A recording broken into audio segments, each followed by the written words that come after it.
Before we begin, take a moment to settle where you are. There is no need to prepare yourself for anything dramatic. Nothing in this story will rush you. Nothing will demand urgency. If you're lying down, allow your shoulders to ease into the surface beneath you. If you are sitting, let your breathing slow, just slightly, without effort. This is Sleepy Historian, and tonight's story is meant to remain with you quietly, whether you listen closely, or only half awake, or drift in and out of sleep. Tonight, you're not stepping into a moment of discovery or excitement. You're stepping into a place where the work has already begun, and where the danger does not announce itself. You are arriving at a mountain mining camp in the 19th century, high above the valleys below, at a time when winter is no longer something people talk about. It is something they live inside. The gold rush promised opportunity. It promised wealth. It promised movement, progress, and reward. But in the mountain camps, especially as autumn faded into early snow, survival quietly replaced ambition. If you were there, you would feel it almost immediately. Not fear, but awareness. The air is thinner. Movement takes more effort. Breathing feels slightly sharper in the chest. The sun does not linger, and when it disappears behind the ridges, it does not return warmth with it. The cold does not arrive suddenly.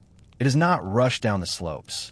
It settles patiently into the ground, into timber walls, into clothing that never fully dries. These camps were built quickly, often in hope rather than preparation.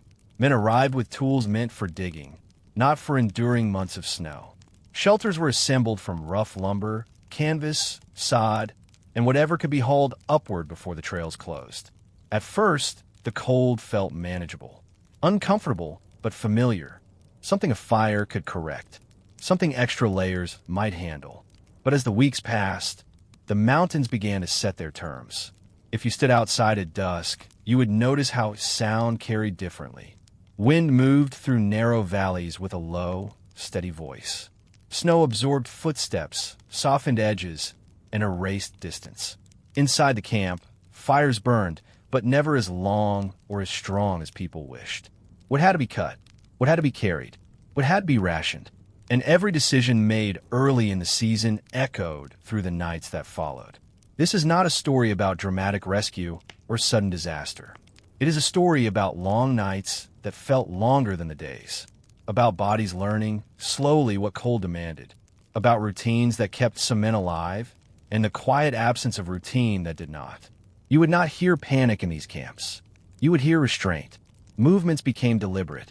Meals became smaller. Speech softened, conserving energy. Men learned not to waste heat on unnecessary motion, not to linger too long outside, not to underestimate how quickly fatigue could turn dangerous in thin, frozen air.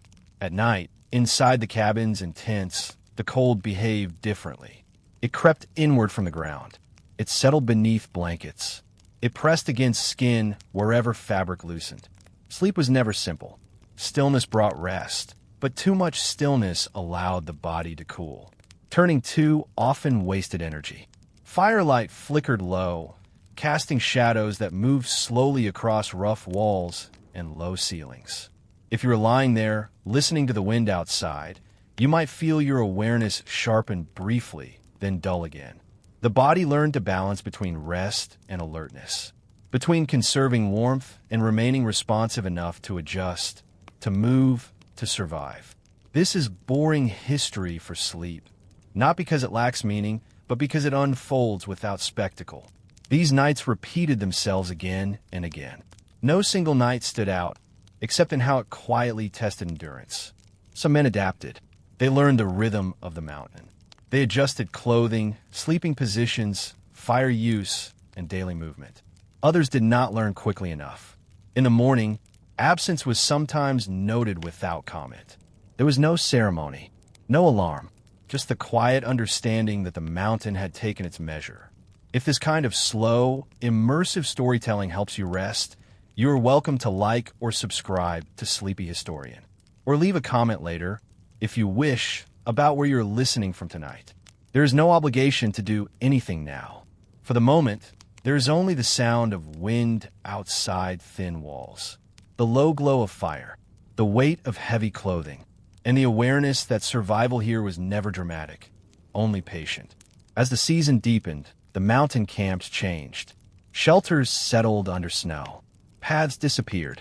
The outside world became distant, theoretical. What remained were routines, and the long hours required to endure them. And so, as you settle further into rest, we will begin at the moment before winter fully closed the roads. When men still believed preparation might be enough. When shelters stood lightly against what was coming. When the cold had not yet revealed how much it would demand. The snow is already forming along the ridges. The sun is lowering earlier each day, and the mountain is quietly deciding who will learn how to stay alive inside it. When you arrive at a mountain mining camp before winter fully settles in, the first thing you notice is how temporary everything feels. Nothing looks finished. Nothing looks reinforced. The camp exists in a state of expectation, as if it believes it will not be asked to endure very much. The shelters sit unevenly on the ground, adjusted more for speed than for strength. Rough wooden shacks lean slightly where the earth was never leveled. Canvas tents are stretched tight between poles that were cut nearby, still green, still holding moisture inside them. Nails are uneven. Gaps remain between planks. Snow, when it comes, will find its way through easily. At this stage, the cold feels distant. It is present, but not dominant. You feel it mostly in the mornings, when your breath shows briefly in the air, or when your hands stiffen slightly before warming again through movement. It does not yet feel like something that will shape every decision. Men move around the camp with purpose, but not caution. They carry tools meant for digging and breaking stone. Picks, shovels, pans. The equipment speaks of effort and optimism, not endurance. Clothing is layered but loosely. Coats are worn open during work. Gloves are removed when they get in the way. The shelters reflect this same mindset. They are built to keep out wind, not months of cold. The walls are thin. Insulation is minimal or absent. Many structures rely on a single layer of boards or canvas. Few have floors raised off the ground. Earth presses cold upward even before snow arrives. Inside, space is tight. Bunks are stacked close together or improvised from planks and bedrolls. Blankets are heavy but limited. Storage areas are shared and disorganized. There is little separation between sleeping, eating, and working spaces. This is efficient in mild conditions. In winter, it will become a challenge. At higher elevation, the air already behaves differently. Breathing takes slightly more effort, especially after exertion. Fires burn a little less predictably. Wood that burns well at lower altitude behaves differently here. These details are noticed, but not yet understood as warnings. The men talk about winter in general terms. They mention snow, storms, and cold nights, but without detail. Winter is spoken of as something that will come and then pass. Few imagine the time between. The shelters stand lightly against the landscape. They do not sink into it.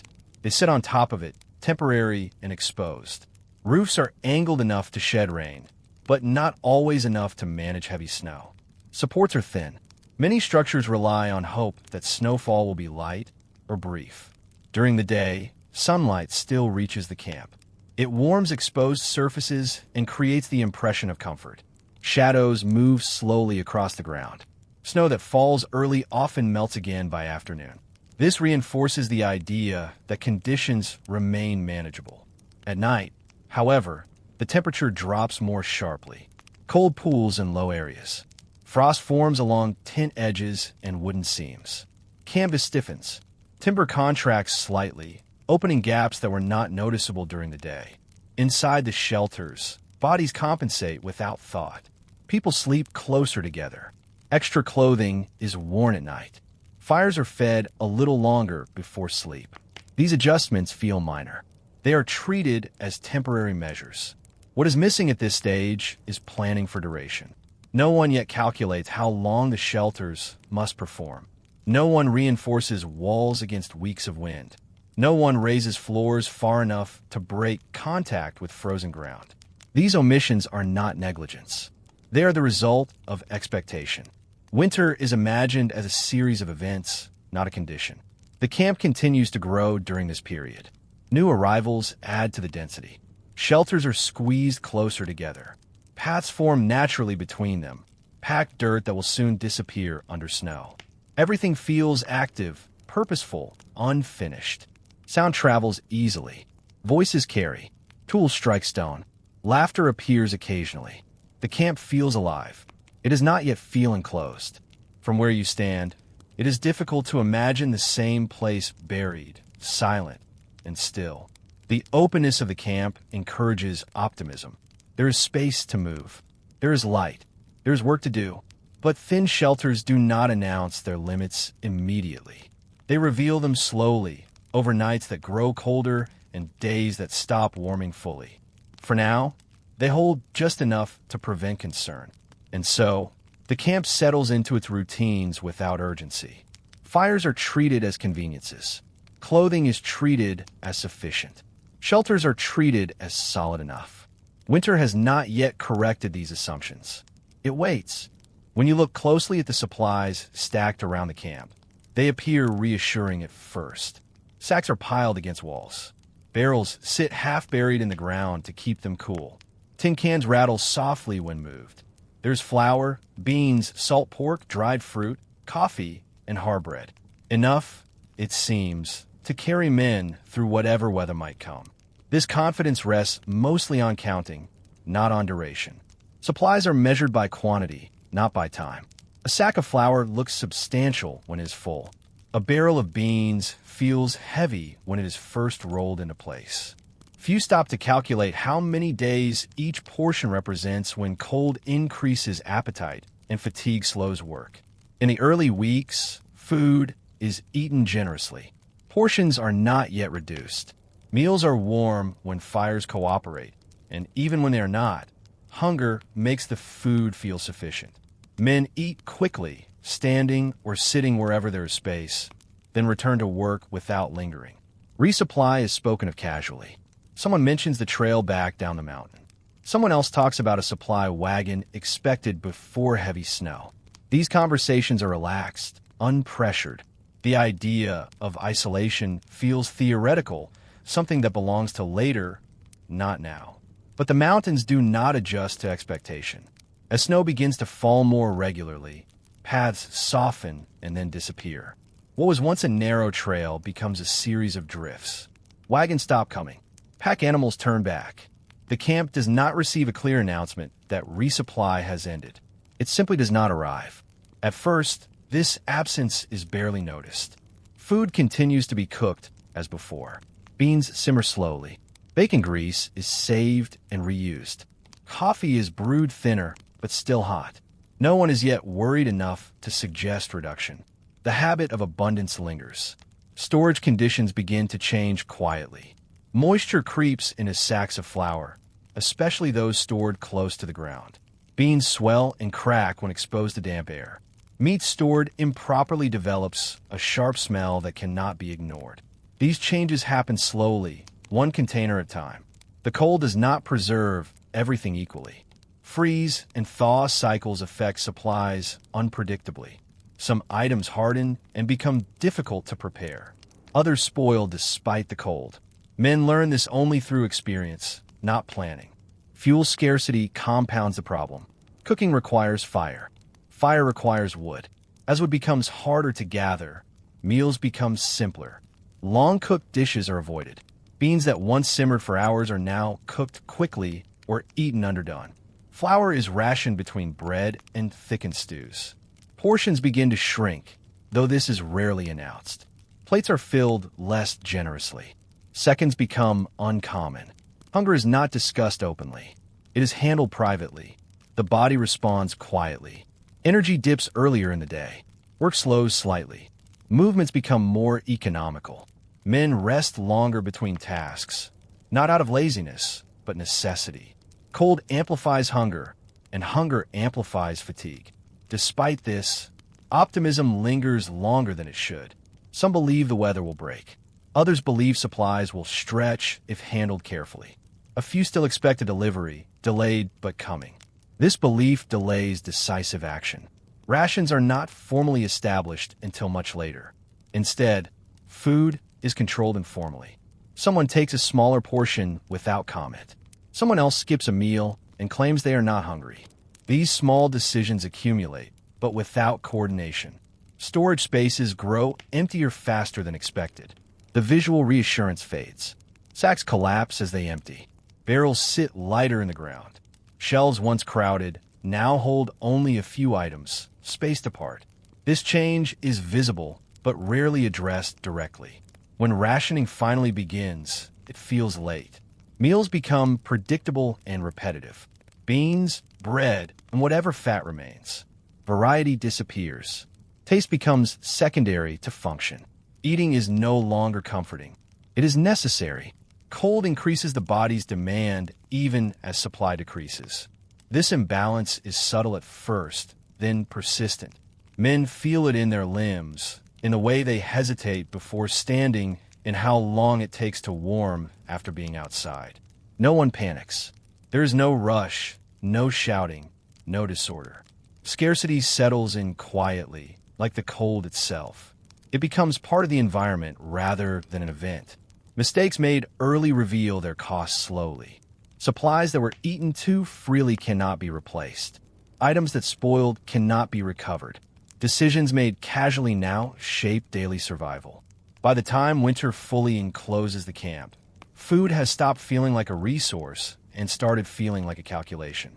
And the mountain continues to wait. There comes a night in the mountains when the cold behaves differently. Not colder in a dramatic sense, and not sudden enough to alarm anyone immediately. It is noticed instead in what has not happened. The temperature does not rise. You become aware of it slowly, almost reluctantly. Morning light arrives, pale and thin, but the cold remains exactly where it was when night fell. The air inside the shelter feels unchanged. Your breath still shows. The ground beneath you holds the same hardness it did hours earlier. At first, this feels like a mistake in perception. You wait for warmth to return out of habit. You move slightly, expecting the familiar easing that comes with daylight. It does not arrive. Outside, the camp is quieter than usual. Snow that fell during the night has not softened. It does not compress easily underfoot. Each step produces a dull, resistant sound. Ice clings to surfaces that were damp the day before. Water left uncovered is no longer just cold. It is solid.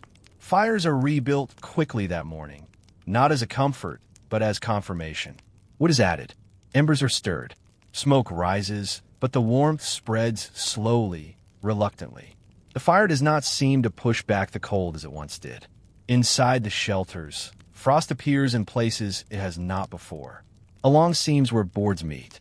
On the edges of canvas. Across tools left too close to the walls. You notice it when your hand brushes something unexpectedly stiff. When fabric crackles slightly instead of bending. When metal feels sharper against the skin. The body responds before the mind does. Movements become more deliberate. You pause longer before removing gloves. You keep your hands closer to your body. Breathing feels shallower, not from fear, but from instinct. The chest tightens slightly, conserving warmth. Work continues, but it is altered. Tasks take longer. Fingers lose precision. Tools feel heavier. Breaks are taken more often, but they do less to restore warmth. Once cold settles deeply, it does not leave easily. As the day progresses, the sun never gains strength. It passes overhead without effect, casting light but no heat. Shadows remain crisp. Snow reflects brightness without softening. This is when understanding begins to shift. Winter is no longer a sequence of cold nights followed by recoverable days. It has become continuous, uninterrupted. The body must now hold warmth across full cycles of time, without relief. That night, fires are fed more carefully. What would once have been used freely is now measured. Larger pieces are saved for later hours. Smaller pieces are added more often, maintaining embers rather than flames. Fire becomes something to manage, not enjoy. Sleep changes immediately. Stillness cools the body too much. Movement wastes energy. You learn to adjust in small increments, turning slowly, shifting weight without uncovering skin, waking briefly to feed the fire or adjust blankets. The The shelter creaks softly as timber contracts further. Sounds that once went unnoticed now register clearly. The wind presses steadily against walls and canvas, not violently, but persistently. Inside, silence deepens. Conversation shortens. Voices drop. No one comments directly on the cold's persistence. There's no announcement. Everyone feels it. Naming would not change anything. Condensation freezes along interior surfaces. Moisture from breath forms a faint sheen, then hardens. Blankets stiffen at the edges. Clothing left too close to walls emerges colder than before. Morning comes again without change. The temperature does not rise. This second confirmation removes doubt. What was once temporary is now established. The camp adjusts its expectations without discussion. Meals are eaten closer to the fire. Work outside is limited where possible. Tasks are grouped to reduce exposure. Bodies cluster more tightly indoors. Fatigue accumulates differently now. It is not sharp. It is not overwhelming.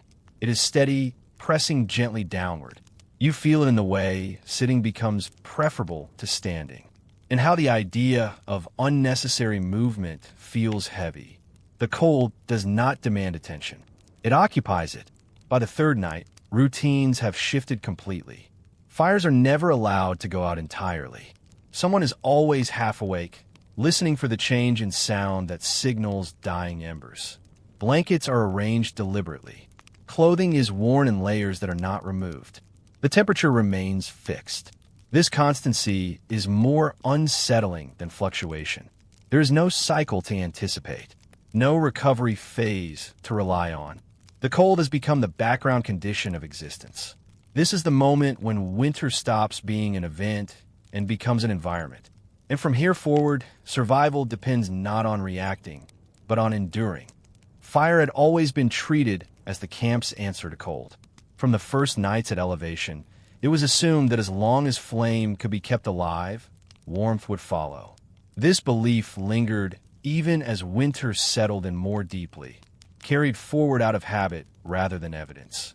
But once the cold became continuous, fire began to behave differently. You notice it first in how close you must sit. The distance that once felt comfortable no longer produces warmth. You edge nearer, careful not to scorch fabric or skin. Heat exists, but it is narrow, localized, and fragile. Step away from it, and the cold returns immediately. Wood disappears faster than expected. Logs brought in during autumn were cut with effort, but without urgency. At the time, they seemed abundant. Now, stacked against shelter walls or piled under makeshift covers, they shrink day by day. Dampness seeps into them despite precautions. Snow melts against bark, then refreezes overnight, locking moisture inside. When you add a piece of wood to the fire, it does not always respond. Some logs smolder without flame. Others burn briefly, then collapse into ash. Smoke increases, warmth does not. Inside the shelters, this creates a difficult balance. Too much fire draws smoke into the room. Eyes sting. Breathing becomes uncomfortable. Too little fire allows the cold to settle back in, pressing from the floor upward. The walls never warm fully. The ground never releases its chill. You learn to tend embers rather than flames. Small pieces of wood are added slowly. The fire is kept alive at its weakest sustainable state, not for comfort, but for continuity. A living fire is easier to maintain than a dead one. Sleep adjusts around this necessity. Someone remains awake longer than planned, listening to the fire's sound. A shift in crackle signals trouble. Silence means danger. The moment embers fade too far, cold rushes inward. Fuel gathering becomes more difficult each day. Nearby sources are exhausted first. Fallen branches are collected quickly, then gone. Standing trees are cut reluctantly, knowing they will not dry properly. Axes strike frozen wood with dull resistance. Chips scatter lightly, offering little return for the effort spent. Men return with smaller loads, breathing harder, shoulders tense with cold and fatigue. Each trip costs more warmth than it provides. Fire no longer feels like protection. It feels like negotiation. You sit with one hand extended toward the heat, the other tucked close to your body. Clothing shifts constantly, adjusted to manage warmth without sweating. Sweat would freeze later. Every decision feels calculated. The fire reveals its limits at night most clearly. Darkness deepens the cold. Wind presses against shelters, pulling heat outward. Flames lean and flicker. Smoke finds cracks and escapes, carrying warmth with it. Blankets are positioned carefully, angled to reflect heat inward. Boots are placed close enough to thaw slightly, but not close enough to burn. Tools are arranged near warmth, so metal does not freeze solid. Despite these efforts, the shelter never becomes truly warm. Heat exists only in pockets. The rest of the space remains cold, waiting patiently. The fire does not chase it away. It merely delays its return. As days pass, wood piles grow visibly smaller. This change is unsettling, not because it is dramatic, but because it is constant. Each fire fed today reduces tomorrow's options. There is no replenishment. The mountain offers wood reluctantly, and always at a cost. Conversations around the fire shorten. People speak only when necessary. Talking requires breath. Breath carries warmth outward. Silence conserves energy. Faces glow briefly in firelight, then fade back into shadow. You become aware of how fire shapes posture. People hunch forward, shoulders rounded, hands extended. Backs remain cold. Legs numb slowly. Shifting position risks losing what little warmth has been gained. Firelight flickers across walls darkened by smoke. Soot accumulates slowly, marking the passage of time. The shelter smells of ash, damp wool, and cold wood. There are moments when the fire seems strong again. A log catches well. Flames rise briefly. Warmth spreads a little further than usual. These moments bring no celebration. They are accepted quietly, used efficiently, and allowed to pass. Fire cannot win. It can survive. It can be managed. It can be kept alive just enough. But it cannot change the environment. This understanding settles in gradually. No one states it outright. It becomes part of routine, shaping behavior without being named. From this point forward, fire is no longer a solution. It is a resource that must be stretched, protected, and respected. The cold remains, and the fire, though essential, is no longer enough. Cold settles into clothing long before it settles into thought.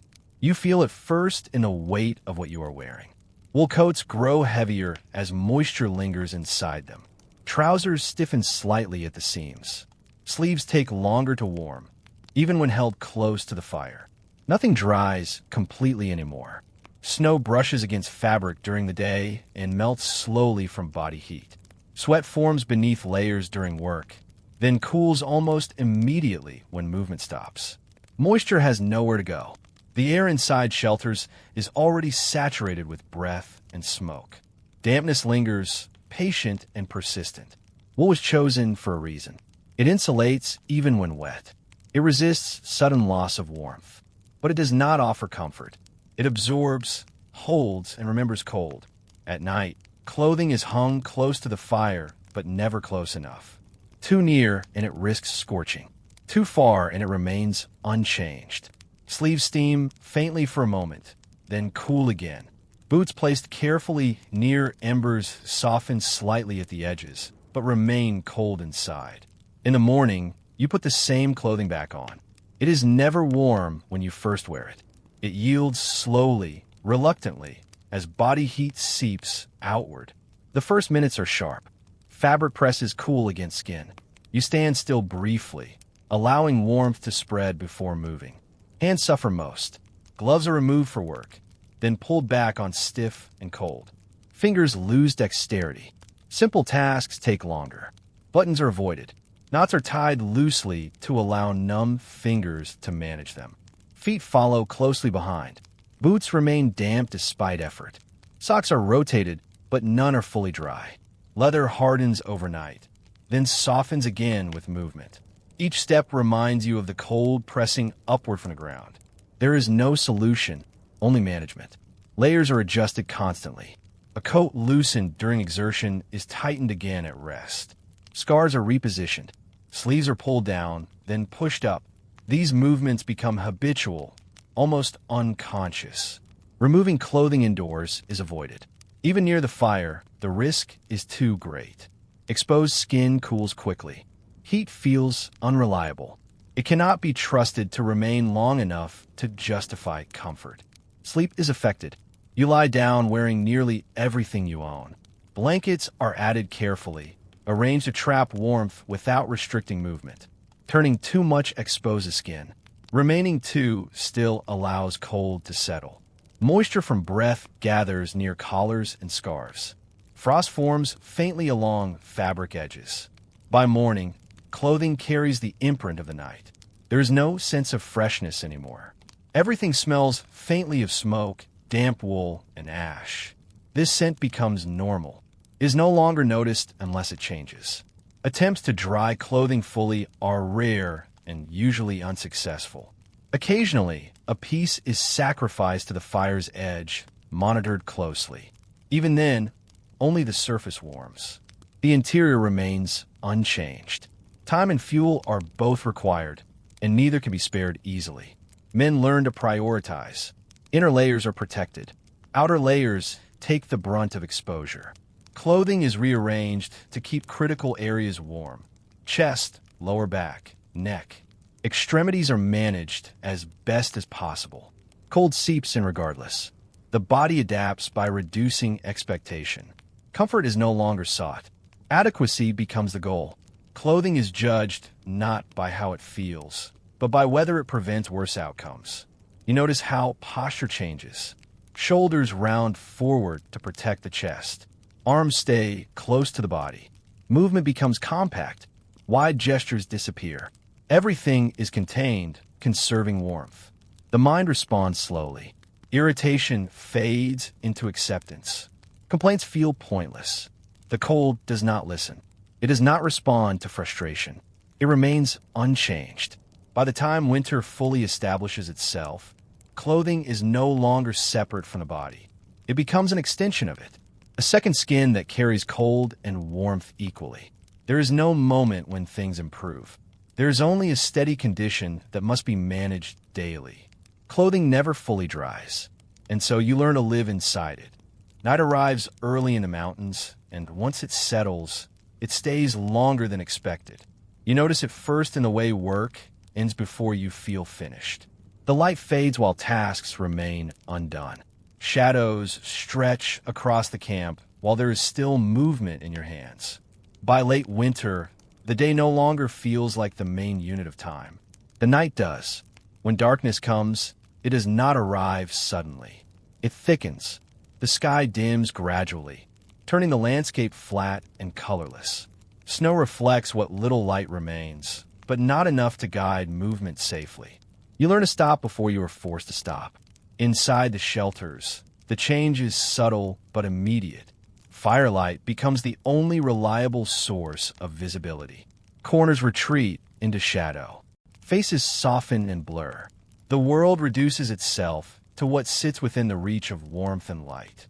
Outside, sound behaves differently at night. Wind moves low along the ground. Snow absorbs noise.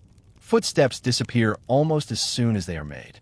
The camp feels smaller, quieter, as if the mountain itself is holding its breath.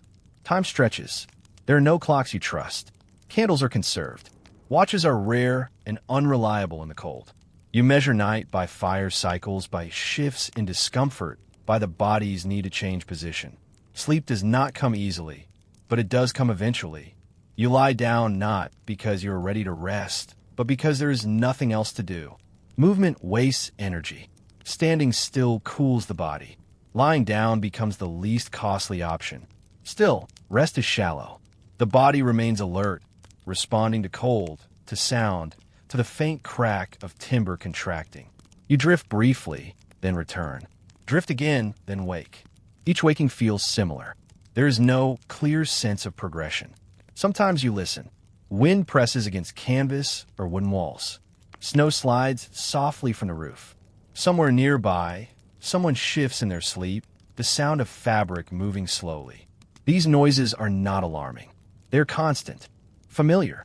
The mind begins to wander in circles. Thoughts repeat.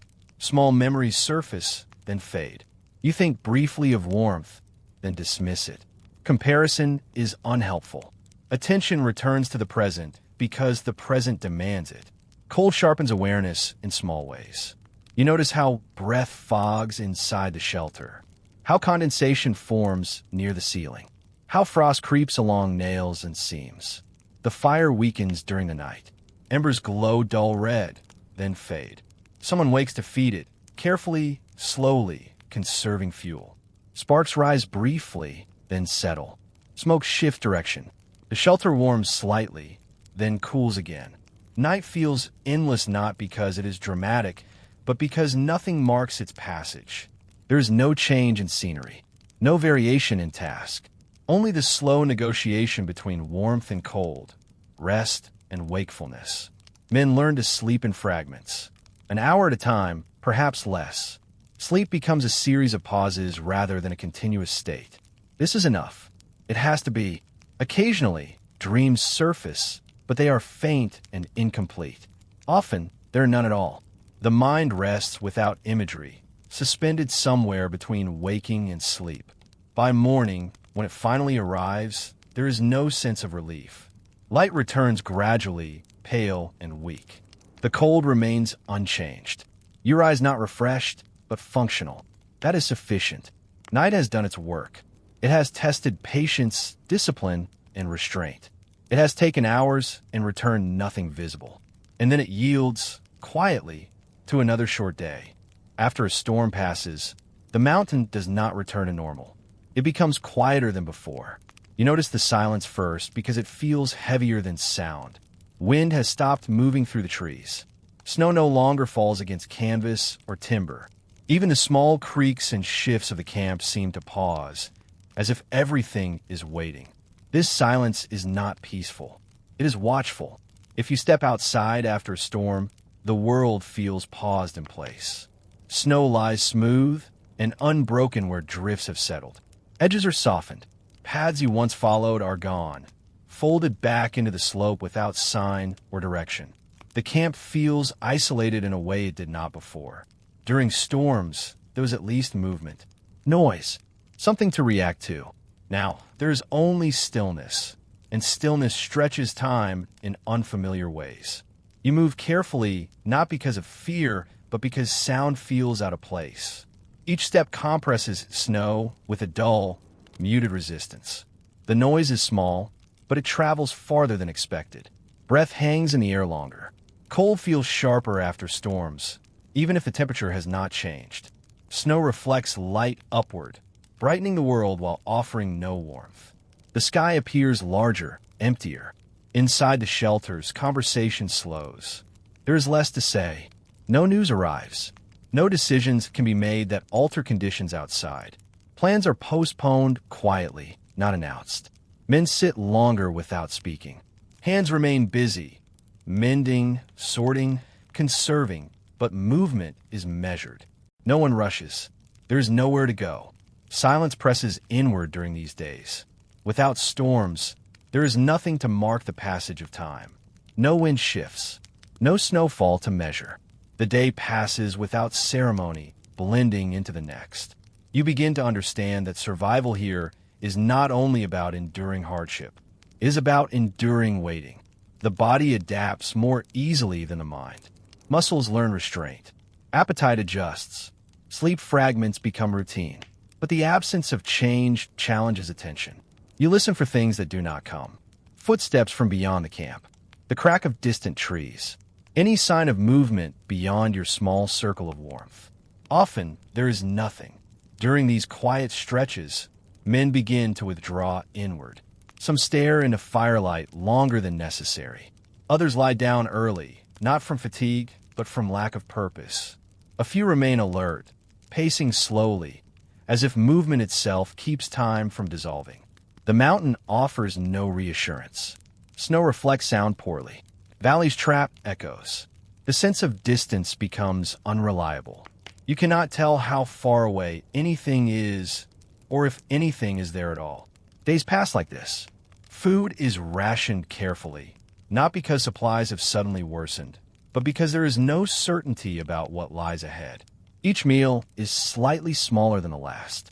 not noticeably so, just enough to stretch what remains. Silence makes hunger louder.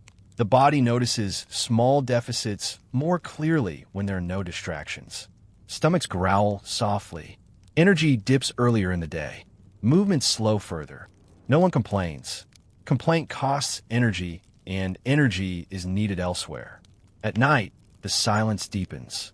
Without wind or snowfall, the darkness feels absolute. Firelight flickers gently, the only motion in an unmoving world. Shadows barely shift. Time feels suspended. You lie awake longer during these nights, not because of discomfort, but because stillness demands attention. The mind waits for change that does not come. You count breaths. You listen to your own heartbeat. Occasionally, someone outside the shelter coughs or shifts position, and the sound feels sudden despite its softness. Morning arrives without announcement. Light seeps slowly across snow, revealing the same landscape it left the night before. Nothing has changed. This is both relief and burden.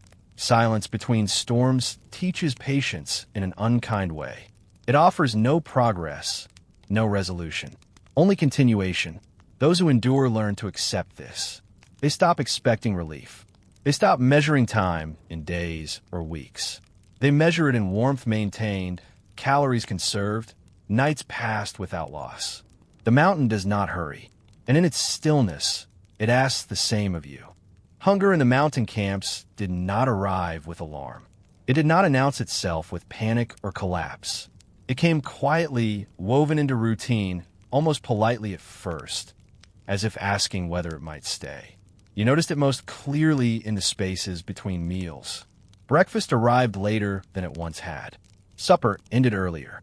Portions were measured with care that felt practical rather than desperate. No one spoke of hunger directly. Instead, there was talk of efficiency, of saving strength, of making supplies last until conditions changed. But conditions rarely changed. Food was still there, technically. Sacks of flour, beans counted by handfuls, bacon sliced thin enough to show light through it. What changed was the relationship to eating. Meals became smaller, slower, quieter. You chewed carefully, not rushing, allowing the body time to register something close to satisfaction. Warmth from food mattered as much as nourishment. Hot liquid lingered in the chest, easing the cold for a short while before fading. Hunger did not weaken everyone at once. It settled unevenly. Some men adapted quickly. Their movements became economical, their speech brief, their days shaped around conserving energy. Others felt it sooner, not as pain, but as heaviness, a reluctance to rise, a longer pause before standing, a need to sit down after tasks that once felt simple. Cold amplified everything. Calories burned faster just to remain warm. Muscles stiffened more quickly. Fingers numbed sooner. Hunger did not exist alone. It traveled alongside fatigue, sharing its work quietly. You learned to ignore small signals. A hollow feeling in the stomach, lightheadedness when standing too quickly, a slow ache behind the eyes. These were not emergencies. They were background conditions. There was no drama, because drama required excess energy. Conversation shifted again during this phase. Men spoke less about gold and more about weather patterns, about how long previous winters had lasted, about nothing at all. Silence became common at meals, not from tension, but from focus. Eating was a task. Plates were wiped clean without comment. Crumbs were not wasted. Grease was saved. Water was warmed whenever possible, not just for comfort, but to ease digestion. The body learned to work with less. Sleep changed too. Hunger made sleep lighter, more fragmented. You drifted off, then returned to awareness without clear reason. Dreams became faint, easily forgotten. Waking felt incomplete. At night, stomachs tightened slightly, reminding the body to stay alert. Too much relaxation risked cooling. Too much rest risked weakness. Balance mattered. Some men began eating at odd hours, spreading meals thinly across the day to keep energy stable. Others preferred one warm meal, saving fuel and effort. No approach was declared better. Everyone experimented quietly, adjusting to what their body allowed. Illness did not announce itself, loudly either. Coughs lingered longer. Scratches healed slowly. Strength returned more gradually after exertion. Hunger did not cause these things alone, but it allowed them to persist. Still, there was no panic. No one collapsed dramatically. No one cried out for help. Those who could not keep pace simply slowed. They rested longer, took fewer turns outside, stayed closer to firelight, and sometimes they did not rise as early the next morning. This was not spoken of openly. Absence was noted with a glance, a pause, then a return to routine. Supplies were redistributed. Sleeping arrangements adjusted. The mountain did not pause to acknowledge loss. Hunger taught restraint. It taught patience without promise. It taught the body to accept limitation without protest. Those who survived longest were not the strongest or the most ambitious. They were the ones who learned to listen quietly to their own fatigue, to the rhythm of cold, to the careful arithmetic of calories and warmth. In these camps, hunger was not an enemy to be fought. It was a condition to be managed. And in managing it without drama, some men lasted until spring. There was no moment when death arrived. No single sound marked it. No alarm called attention to it. No sudden change in the air announced that something final had occurred. Most often, it was discovered quietly after the night had already passed. Morning came the same way it always did, slowly, without ceremony. Light filtered through frost-clouded openings. Fire embers glowed faintly, waiting to be coaxed back to life. Men stirred, shifted, adjusted blankets, and breathed into cold hands. And sometimes one of them did not move. At first, this did not feel unusual. Sleep was deep in winter. Stillness was common. No one rushed to conclusions. But after a while, someone noticed the absence of breath, or the way the body remained too still, too settled into the surface beneath it. There was no shouting. A hand might be placed gently near the mouth. Fingers rested briefly at the wrist or neck, not searching urgently, but confirming what the cold had already decided. Winter did not take people violently here. It took them quietly. Often, those who did not wake again had gone to sleep the night before without complaint. They had eaten their portion. They had spoken little. They had arranged their blankets carefully, conserving warmth the way they had learned to do. Nothing dramatic marked their final hours. Sometimes it was exhaustion layered too deeply. Sometimes hunger had weakened the body beyond what cold would allow. Sometimes illness lingered quietly until there was no strength left to resist it. And sometimes it was simply the night. In these camps, death was not treated as a mystery to solve. There was no investigation, no assigning of blame. The conditions were understood. The mountain did not explain itself, and no one expected it to. The body was handled with restraint, moved closer to the fire if possible, not for warmth, but for light. Blankets were adjusted. Personal items were gathered carefully, folded, and set aside. There were no speeches, no prayers spoken aloud unless someone felt compelled to murmur them privately. Time and energy were limited. Ritual required both. Instead, the camp absorbed the absence. Sleeping arrangements shifted. Rations were recalculated. Someone else took over a task that would no longer be done. Life continued without announcement. This was not coldness of heart. It was necessity. The mountain did not allow grief to linger loudly. Attention had to remain on the living, on breath, warmth, and routine. Those who survived understood this instinctively. They did not dwell on what could have been done differently. Regret wasted energy. Questions had no answers here. Instead, the loss became part of the landscape. A space near the fire remained empty. A tool went unused. A voice was no longer heard during the quiet hours. Silence expanded to accommodate it. At night, awareness sharpened slightly after such moments. Men checked blankets more carefully. Fires were tended with extra caution. Movements became even more deliberate, not from fear, but from respect. The line between rest and risk was thin. Too much stillness allowed cold to settle. Too much movement drained energy. Sleep itself became something to negotiate rather than surrender to. Those who lasted learned how to rest without disappearing into it.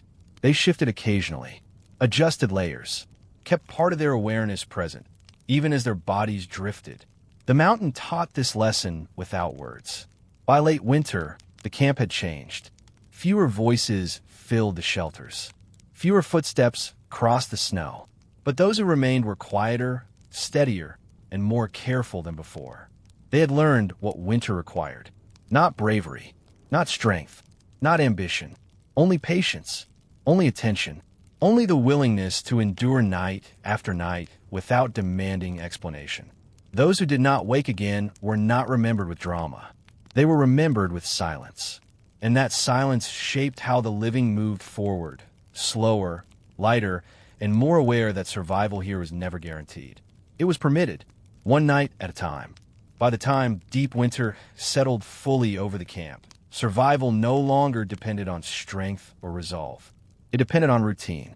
Not routines designed for comfort, but routines designed to prevent loss of warmth, of energy, of awareness.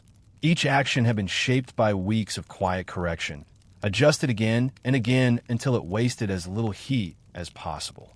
You would notice it first in how mornings began. No one rose quickly anymore. Sudden movement bled warmth from the body. Instead, men shifted slowly beneath blankets, allowing muscles to wake without shock. Hands emerged briefly, then returned to cover. Breath was measured. Only after this slow preparation did someone reach for the fire. Coals were never allowed to die completely. That was one of the earliest lessons learned. A fire that had to be restarted from nothing consumed more fuel than one carefully kept alive overnight. Before sleeping, embers were banked with ash. In the morning, a single breath, a careful placement of kindling, and the fire returned without struggle. Heat was treated as something fragile. Once restored, it was shared efficiently. Men positioned themselves close enough to benefit, but not so close that movement encouraged drafts. Blankets were arranged to block airflow. Gaps in walls were stuffed with cloth, paper, or moss, anything that slowed the movement of cold air. Sleeping arrangements changed as well. Early in the season, men slept where space allowed. By midwinter, they slept where heat gathered. Bodies were placed closer together, not for comfort, but for practicality. Shared warmth reduced fuel consumption and stabilized body temperature through the night. No one spoke of this adjustment as strange. It was simply necessary. Clothing routines became precise. Layers were added and removed carefully to prevent sweating. Moisture was dangerous in cold conditions. Damp fabric stole heat relentlessly. Men learned to pause during labor, venting heat briefly before exertion soaked their clothing. At night, outer layers were loosened but not removed entirely. Boots were placed close to firelight, never directly over flame, turned slowly to dry without hardening leather. Socks were rotated whenever possible, even if none were truly dry. Movement itself became regulated. Tasks were grouped to minimize exposure. Firewood was collected in fewer trips, carried carefully to avoid slipping. Outside work was completed in short intervals, followed by warming periods indoors. There was no rushing. Rushing wasted heat. Even conversation followed new patterns. Talking required breath. Breath carried warmth away. Speech softened, shortened. Important words were spoken. Others were left unsaid. The body adapted to this economy. Heart rates slowed. Movements became smaller. Gestures disappeared. Men learned how to sit without shifting, how to stand without fidgeting, how to rest without fully surrendering awareness. Night routines mattered most. Before sleep, fires were tended one last time. Blankets were checked for gaps. Boots and tools were placed where they could be reached without standing. Water was kept nearby to avoid unnecessary movement. Once settled, sleep came lightly. Not fully. The body remained partially alert, waking periodically to adjust position, check warmth, ensure breath felt steady. This was not fear. It was habit. Those who learned these routines early lasted longer. Those who resisted them, who insisted on old comforts or ignored small losses of warmth, faded quietly. Routines preserved heat, but they also preserved structure. They gave shape to days that otherwise blurred together. They offered something predictable in a season defined by waiting. Morning fire, measured movement, shared warmth, careful rest. Nothing heroic, nothing memorable on its own. But together, these habits created a narrow path through winter, a path some followed until the light began to change again. Long before winter loosened its grip on the mountain, something else began to change. Not the weather, not the snow, not the cold that pressed against timber and skin. It was the way the men thought about it. Early in the season, cold had been treated as a problem to be solved. Something temporary, something to push back against with fire, movement, or effort. Each new drop in temperature had felt like a challenge.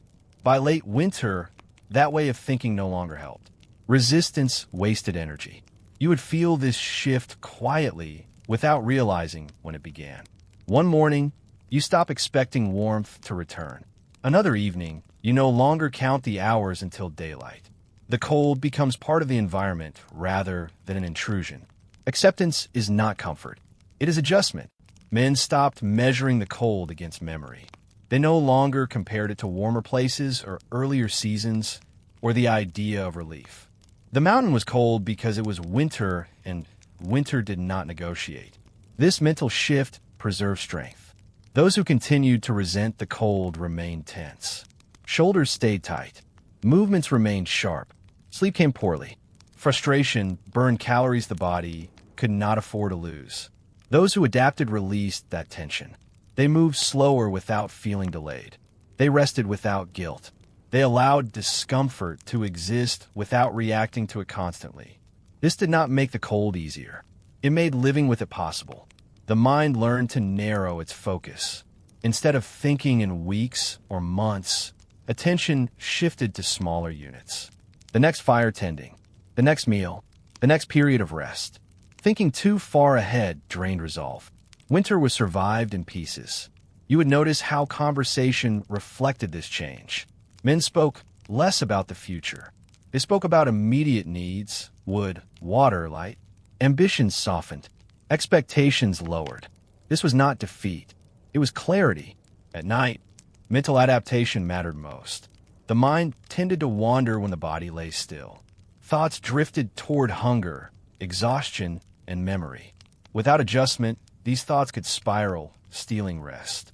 Those who endured learned to anchor attention. They focused on breath, on warmth where it existed, on the rhythm of the fire, on the quiet presence of others nearby. Second-person awareness became instinctive. You reminded yourself where your hands were, where your feet rested, how the blanket covered your chest. These small confirmations grounded the mind and prevented panic from emerging in the dark.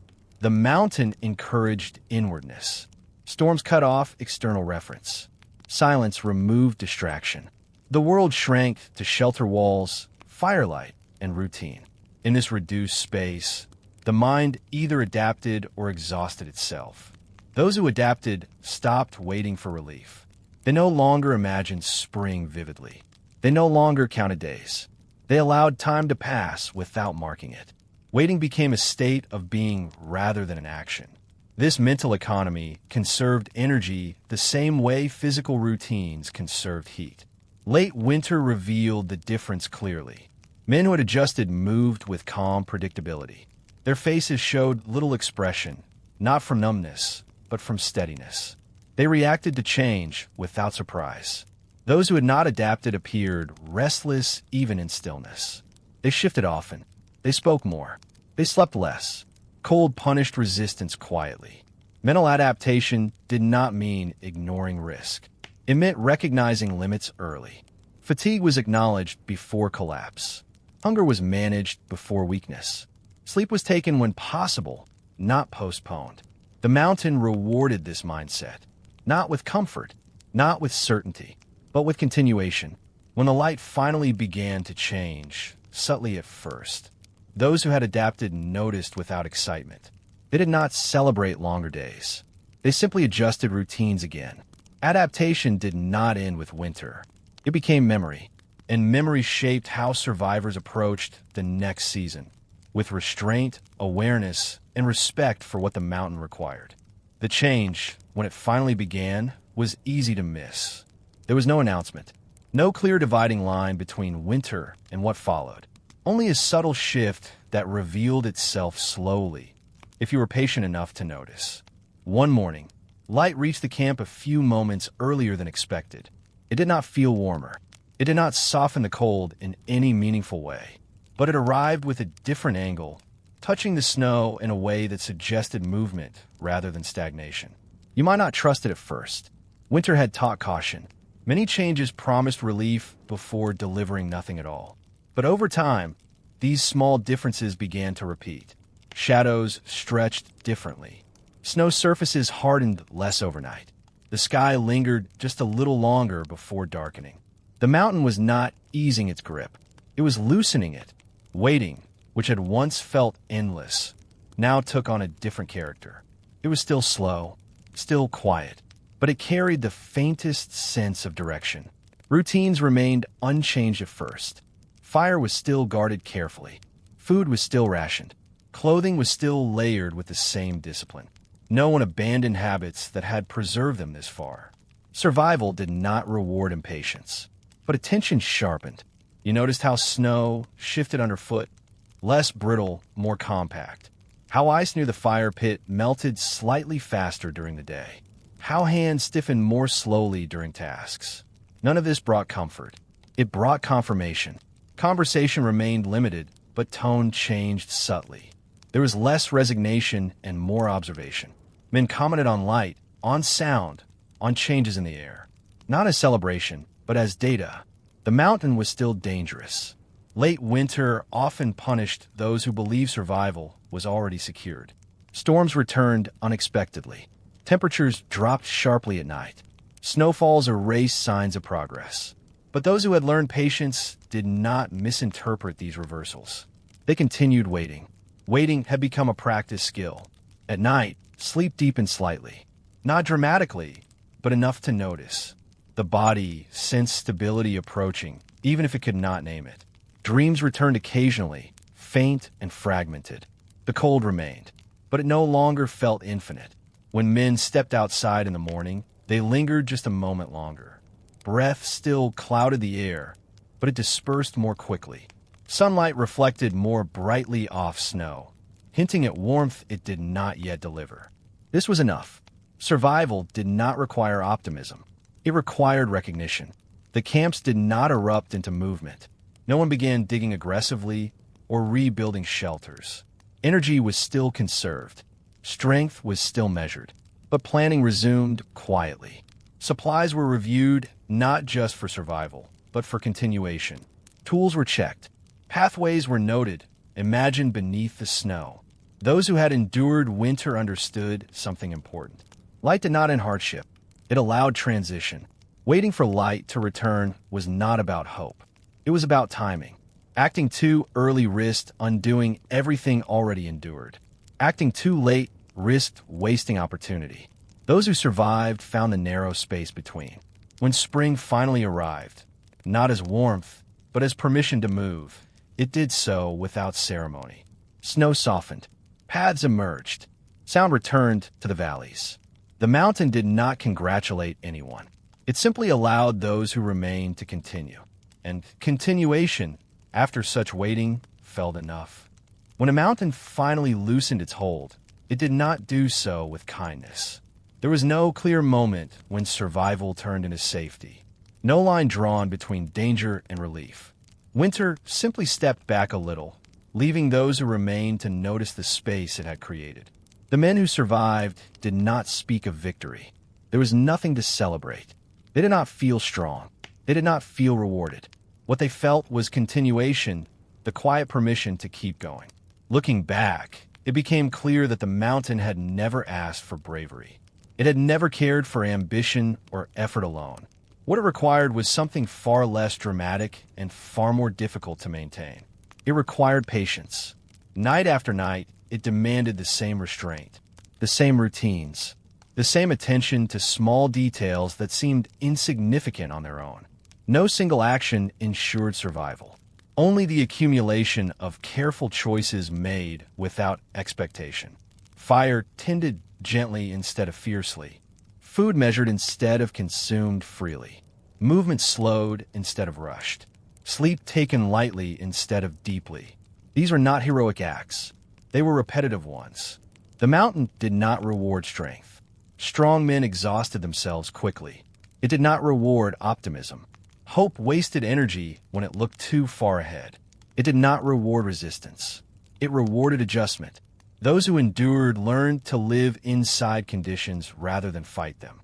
They accepted discomfort without reacting to it constantly. They allowed cold to exist without letting it dictate panic. They allowed hunger to be managed rather than feared. Survival came not from conquering winter, but from respecting it.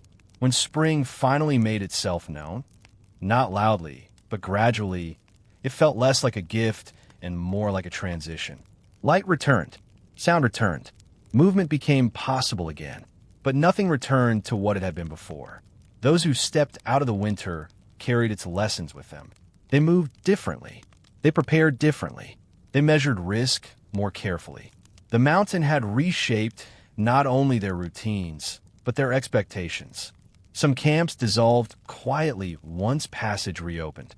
Men left without ceremony, carrying what remained of their supplies and memory.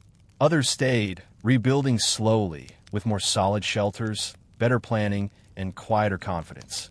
The mountain allowed this, but did not forget. For those listening now, wrapped in warmth that arrives at the turn of a dial or the press of a switch, these stories can feel distant. The discomfort described here may seem abstract, but the lesson is not about hardship itself. It is about endurance. The mountain did not demand greatness. It demanded consistency. And consistency, over long periods of silence and cold, proved harder than any single dramatic test. As you rest now, you are not asked to imagine suffering. You're only asked to notice comfort and the quiet systems that make it possible. Heat that remains steady. Food that arrives without calculation. Light that returns without effort. These things exist because endurance, practiced slowly and patiently over generations, became knowledge. Tonight's story does not end with triumph. It ends the way survival itself often does, without announcement. The night gives way to morning. The fire holds. The body rests. And that is enough. If sleep is coming for you now, let it arrive gently. If wakefulness lingers, let it linger without concern. This has been Sleepy Historian, reminding you that survival was never loud, only patient.